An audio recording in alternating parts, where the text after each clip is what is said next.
शिकारी चित्रभानु और महाशिवरात्रि की कथा। पूर्वकाल में चित्रभानु नामक एक शिकारी था जो जानवरों का शिकार कर अपना जीवन यापन करता था। एक बार वह एक साहूकार का ऋण नहीं चुका सका, जिससे क्रोधित होकर साहूकार ने उसे शिवमठ में बंदी बना लिया। संयोग से उस दिन महाशिवरात्रि थी।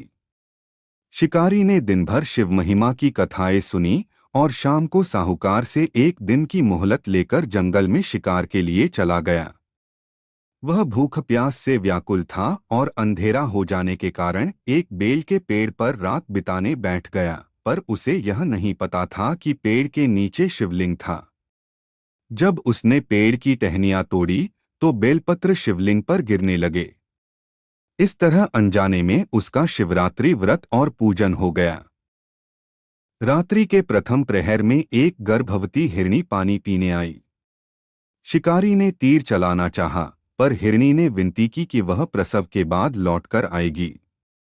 शिकारी ने उसे छोड़ दिया।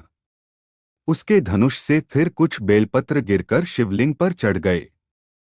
द्वितीय प्रहर में एक कामातुर हिरणी आई जो अपने प्रिय की खोज में थी। उसने भी अपने पति से मिलकर लौटने का वचन दिया। शिकारी ने उसे भी छोड़ दिया और कुछ और बेलपत्र शिवलिंग पर गिर गए। तृतीय प्रहर में एक हिरणी अपने बच्चों के साथ आई। उसने भी अपने बच्चों को उनके पिता के पास छोड़कर लौटने की प्रार्थना की। शिकारी को दया आ गई और उसने उसे भी जाने दिया। चतुर्थ प्रहर में एक मृग आया जो उन तीनों हिरनियों का पति था। उसने शिकारी से पूछा कि उसने उनकी हत्या की या जीवनदान दिया। शिकारी ने पूरी कथा सुनाई। मृग ने भी अपने परिवार से मिलने का समय मांगा। शिकारी ने उसे भी जाने दिया। सुबह होने तक शिकारी का हृदय बदल गया।